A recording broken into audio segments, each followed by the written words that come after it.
I won't rest until I've got... If you like Invincible, there is no way you do not know who Angstrom Levy is. The villain who brought all Invincibles together from every dimension possible and made these evil Invincibles eat themselves to survive truly is a different breed of invincible villains. Angstrom Levy started as a maniac with only one goal, killing the Invincible responsible for his deformities. He has returned repeatedly, no matter how much of a beating he gets from Invincible. So in today's video, we will take a good look at his anatomy and try to understand how he survived against the Viltrumite hero. Before we go into our explanation, we have a very small request. If you like our content, please support us by subscribing to our channel. This is a small click for you, but for us it means a lot. Thank you, and let's begin.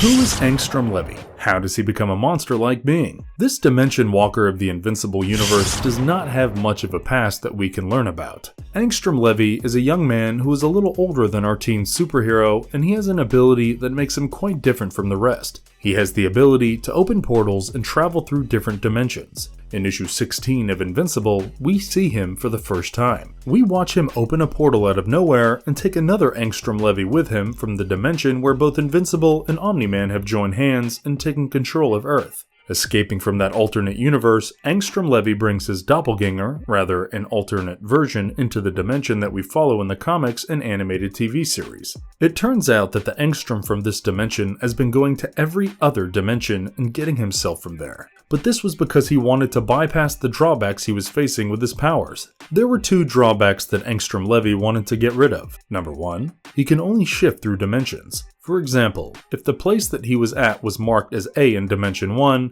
he could shift through dimensions, and no matter how much he wished to show up at any place in Dimension 5, he could not do that. He would always show up at point A in every dimension. This definitely helped Angstrom get the cardio in, as he would often have to walk from point A to B and then shift through dimensions. But this is where the next drawback comes in. Number 2. Levy did not have a lot of detail about any of the dimensions that he shifted into. He knew the basics, as we saw in issue 17. He knew which dimension they were in and whether the area he was in had a lot of radiation or not. But that was pretty much it. In order to get rid of these two drawbacks, he decided to come up with a genius plan. His plan was rather simple. He would go through all the different dimensions and get the version of himself from there. Once he had all of them, he would get the Mahler twins, the two scientists who were very good with genetics and engineering, and get them to build him a machine that would help him get the information from all versions of himself into his head, giving him every detail that was there to know about the dimensions that he was going to. Once he had that data, the whole process of moving from point A to point B would become infinitely easier. With that in his mind, Angstrom broke into the prison where the Mahler twins were locked in. He directly showed up inside their cell and urged them to go through the portal with him. The Mahler twins might not look like it, but they both had a genuine love for science. With the freedom acting as an incentive, the Mahler twins decided to join hands with Angstrom and make the machine, which was one of their biggest achievements in the field of science. Once the machine was done, the Mahler twins were incredibly proud of their creation, and they urged Angstrom to get strapped in. In a quick panel, we saw that every Angstrom from every dimension was strapped into this machine, and there happened to be another machine exactly like that in a sister dimension that would help Angstrom get all the knowledge that he truly wanted. With the machine turned on, Angstrom started going through changes that he had anticipated, but Invincible showed up. Invincible saw the Mahler twins and immediately got into a fight with them as Levy screamed at the twins to prevent Invincible from stopping the machine. Levy made it very clear that the machine must not be stopped, no matter what. When the twins of this dimension were defeated by Invincible thanks to Angstrom's abilities, he was able to bring twins from every alternate universe possible, even the universe where Invincible did not exist. Now, Levy did not want the twins to go overboard with the way they were treating Invincible because he wanted his greatest achievement to be pure. If Invincible was killed that day, then that would be the incident that would sully his day. So in desperation to stop the twins from going all out on Invincible, Angstrom moved from the seat, effectively halting the complicated process of transferring the memories of each Levy into his brain. This premature termination led to the machine being overloaded and bursting into bits and pieces in a huge explosion. The explosion was so vast that everyone turned into ash in the nearby vicinity in a matter of seconds.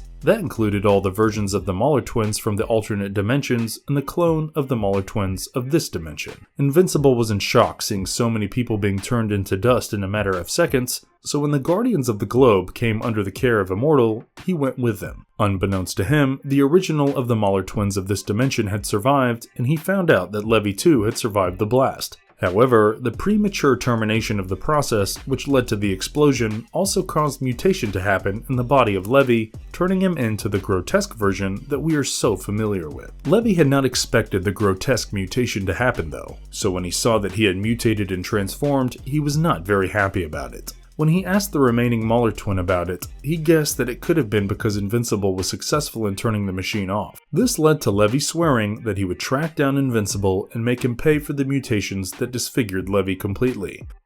Does Angstrom Levy possess the ability to open portals to Marvel and DC universes? Angstrom has the power of dimensional travel. This dimensional travel is not bound to the Image universe. He can even take a small tour through the folds of DC and Marvel universe. We get to see this happen in issue 33 of Invincible. The explosion that we mentioned before left Levy with quite a few internal damages. He did not want to face off against Invincible while in that phase, so he had traveled through several dimensions to find the best of the surgeons who would help him reform his body. Once his body was reformed and reshaped, he showed up in the Grayson household. Deborah and Oliver, Mark's half-brother, were at home and Levy took them hostage. When Mark showed up, Levy made it very clear that he hated the teen superhero. In his eyes, Invincible was the reason he ended up in this mutated form, even though Levy himself stopped the machine before the process was completed, which led to his disfigurements. When Invincible pointed it out, it showed that Angstrom had no memory of that incident happening. He was dead set on Invincible being the villain, and he was willing to listen to anything the young hero had to say. Levy wanted to hurt Invincible, and the best way to hurt Invincible would be to hurt his family. Angstrom had already hurt Deborah, which was made evident by the wounds that she had on her face. However, Angstrom started sending Mark into different dimensions before Invincible could do anything about it. His goal was simple. By sending the young hero through different dimensions, he would eventually soften the hero up, which would help him take on the Viltrumite better. Thanks to all of his alternate versions, Levy had quite the data on Mark, and he was willing to push Mark as much as he could to make sure his revenge played out exactly how he imagined it to be. As Mark was thrown through several different dimensions, we saw him smash into Doc Ock, the titular scientist come villain who was facing off against the web-slinging superhero Spider-Man. When Invincible came out of that dimension, he had some of Spidey's webs stuck to his back, confirming that Doc Ock was definitely facing off against Spider-Man when Invincible was thrown into the fight. But Angstrom was not done with him. He sent Mark through several more dimensions, and in each dimension, he was beaten down. At one point, Mark met with the Cape Crusader of Gotham City, wondering if the name choice was a stylistic choice or simply laziness. With such interactions, there is no doubt in Levy's ability to send Mark to different comic book universes.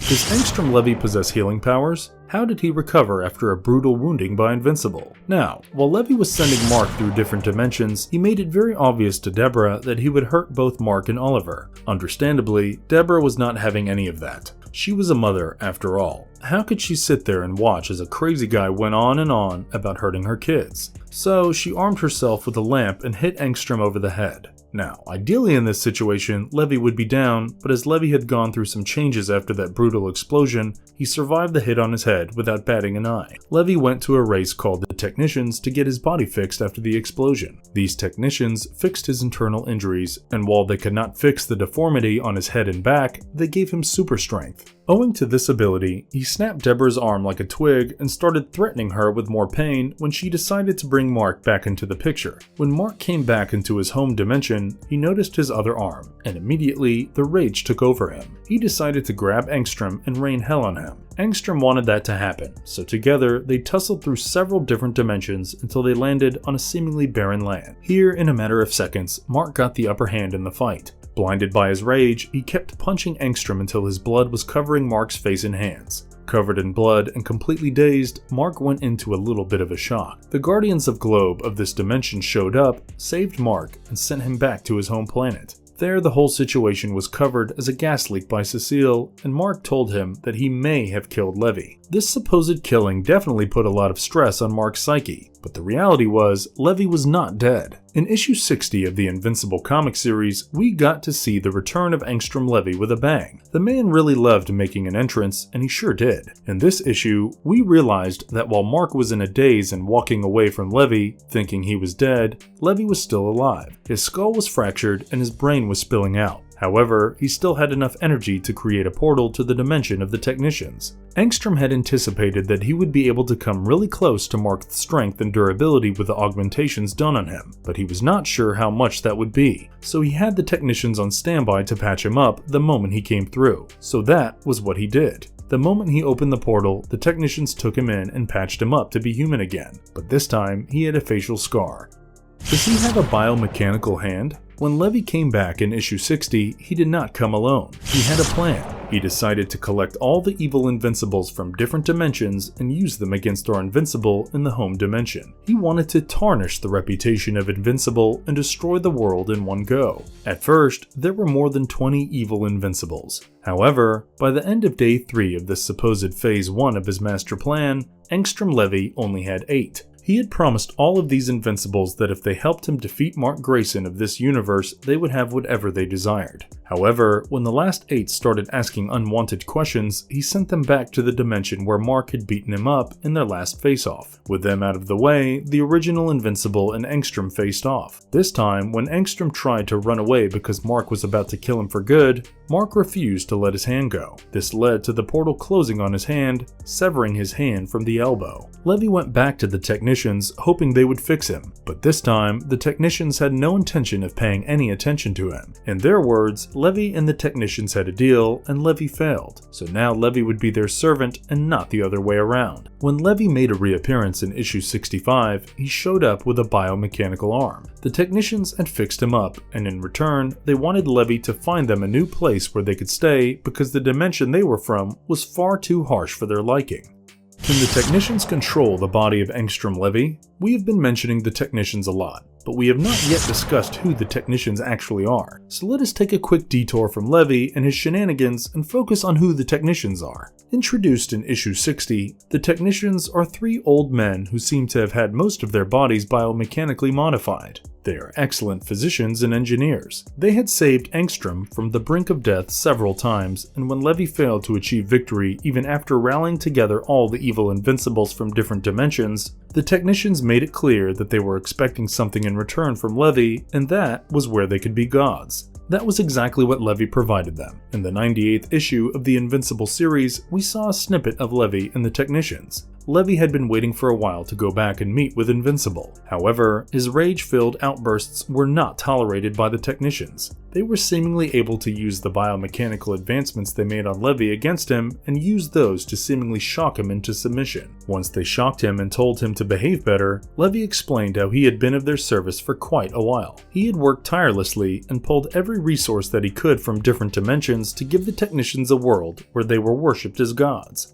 Once he explained that he had done everything that was expected of him, the technicians freed him of their control because they no longer required his service. Does Angstrom Levy attain immortality with biomechanical body parts? Sadly, despite his biomechanical enhancements, Angstrom does not, in fact, end up becoming immortal. After he was let go by the technicians, Angstrom Levy decided to focus back on his goal, which was to kill Invincible. In issue 104, he took pregnant Adam Eve hostage, knowing that if she used her powers while pregnant, that would put the kid in jeopardy. Using the child as the bargaining chip, Levy sent Mark back into the dry dimension where he had stranded 8 of his evil counterparts. When Mark arrived there, he was shocked to see that the Invincibles there had resorted to cannibalism owing to the hunger. The one who was chomping on the thigh of a dead Invincible realized that he was not hallucinating Mark and decided to chase him down. While Mark was being chased by the cannibalistic Invincible, another Invincible showed up. He was evil too, but not as evil as this one obviously. Joining hands, they decided to figure out a plan to get away from the cannibalistic Invincible. However, before they could plan something fruitful, the portal showed up.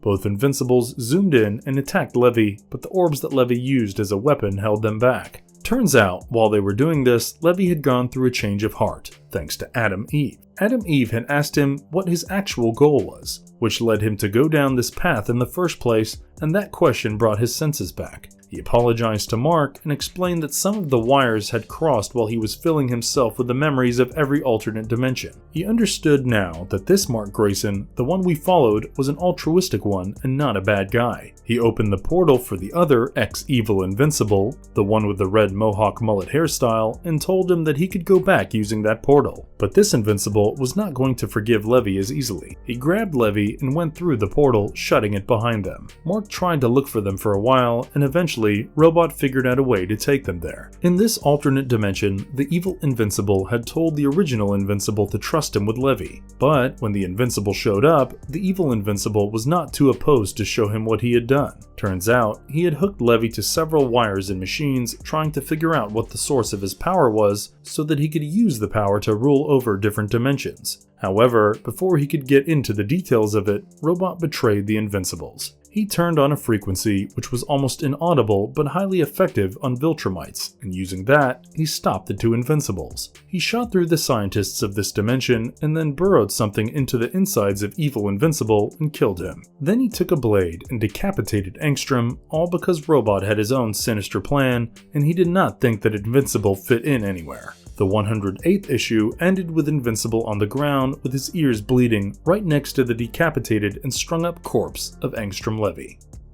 Well, not his, but...